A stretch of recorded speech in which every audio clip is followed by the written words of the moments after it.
organization called Earthjustice. We're a nonprofit, public interest environmental law firm.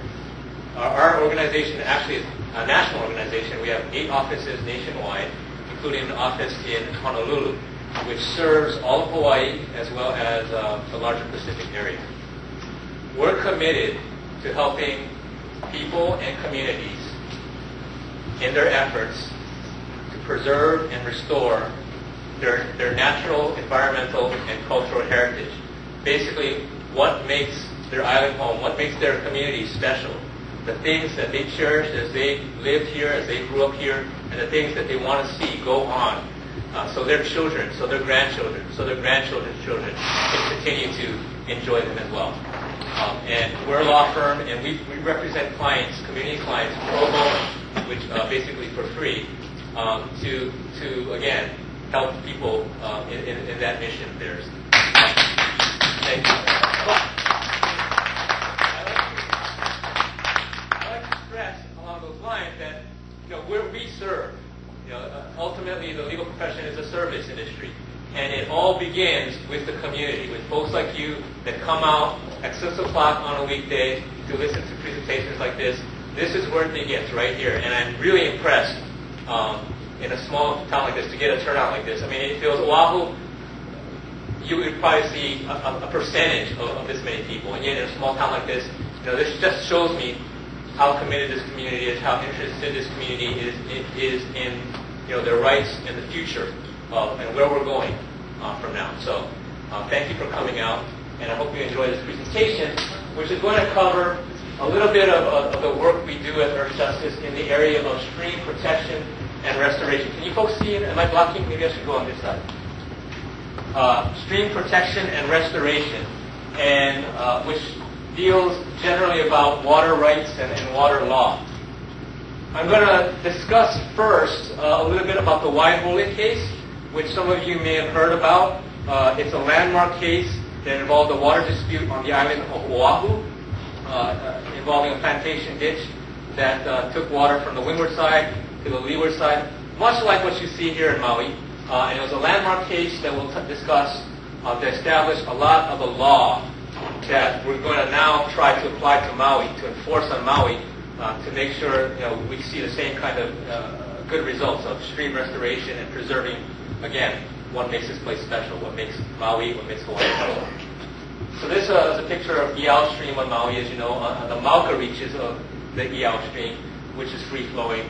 As many of you know, and we'll see in this presentation, you go a little bit downstream and it's completely dry. So in order to discuss the Waiahole case and water cases in Hawaii in general, we need a little bit of historical background. And we begin with the story of sugar. Again, as many of you know, in the mid to late 1800s, sugar got started in Hawaii, and quickly sugar became king, dominating all of our entire society. And it took over a lot of land. It also took a lot of water. This is a couple pictures of the Waiahole ditch on Oahu.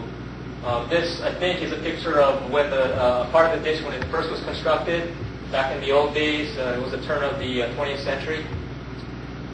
Picture of the Waiahole ditch here, winding through the cane fields in central Oahu, and pictures of various tunnels and portions of the Waiahole ditch collection system on the windward side of Oahu.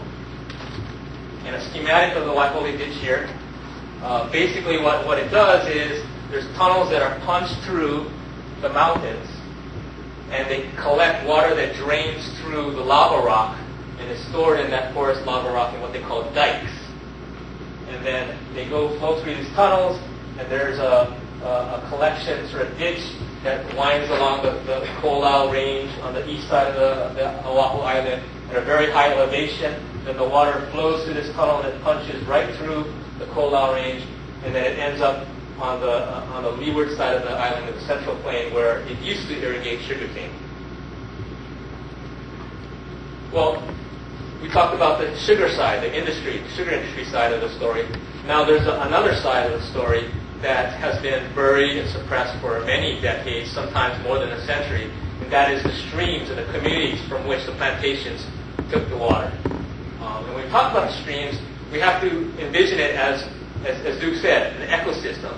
It's an entire, it's a whole. It's not just a stream. It's the whole system that the stream supports. And the key point about the ecosystem is that there needs to be a Mauka to Makai connection, a contiguous slope from the mountains to the ocean. So again, when we're talking about Waiahole Stream, it starts high in the mountains, and as it goes downstream, it gains volume as it gains water.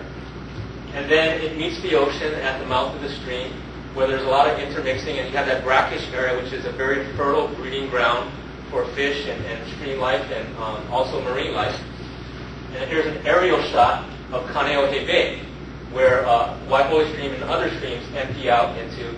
And historically, and even now, it's been one of the most productive fisheries in all of the islands. And a big reason for that is because there's that flow of fresh water that mixes into the bay. It helps the propagation of fish, and that beneficial impact extends all the way into the deep sea area where you have the fisheries. And if you talk to people out there, the Waiahole case, what was accomplished in there was a restoration of the stream flows. They'll all tell you, the folks that fish out there, that there's been a marked rebound in the he'e, the octopus, the fishes out there. They saw it almost immediately. And you know, again, to the ancient Hawaiians, the folks that lived there, that's no surprise. I mean, you need that Mauka to Makai flow to sustain the stream ecosystem. Here's some pictures of the stream life in our native streams, the native stream life, starting with various species of opai or shrimp. And then we have the hihiwai, which is a mollusk or kind of stream opihi, I heard some person say. Then we have various species of opu or stream goby. It's the opu aomo'o, the opu nakea, and the opu nopili. There are other species as well. And then we also can't forget species like the mullet and other fishes that thrive in that estuarian area, the interface between the stream and the marine area. That brackish water environment is really key to their growth and their propagation. And I think it's important to emphasize that with regards to these stream animals, the stream life, that Mauka to Makai connection, that unbroken connection from the mountains to the ocean is really critical, especially with species like opu and hihiwai. The eggs they flow down to the ocean, and then they hatch, and then the keiki, they begin their life cycle in that estuary area, in the mouth of the stream, and then they migrate upwards, up the stream, and they spend the adult portion of their life cycle in the stream. So without a continuous Mauka to Makai flow, that life cycle ceases, and these species cannot live.